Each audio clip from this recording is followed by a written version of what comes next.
કે અસ્મિતાની લડાઈ બાબતમાં જેને જે કાર્ય કર્યું છે એના વિરુદ્ધ હવે અત્યારે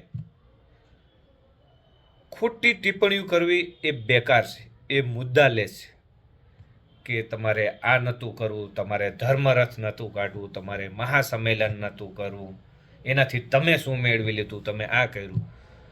એ જે કર્યું છે એમને કર્યું છે અને જે ટીમને કામ મળેલું હતું એને કાર્ય કર્યું છે.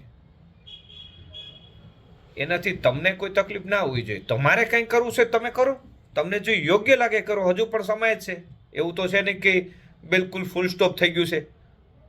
હજી આપણે રૂપાલાના વિરોધમાં ચાલીએ જ છીએ. તો તમે એ કાર્ય કરો. પણ ફરીથી કહું છું, બે હાથ જોડીને વિનંતી કરીને કહું છું કે જે પણ કાર્ય કર્યા છે, ચાહે ધર્મરથના હોય, ચાહે મહાસંમેલનના હોય, એના વિરુદ્ધ ટિપ્પણી ના કરો. જે કાર્ય એ ટાઈમે કર્યા હતા એ સારા હતા, સચોટ હતા અને એનું પરિણામ 100% નીકળીને આવ્યું છે. એટલે ફરીથી કહું, અસ્મિતાની લડાઈની અંદર 2-4 વ્યક્તિની લડાઈ હતી જ નહીં.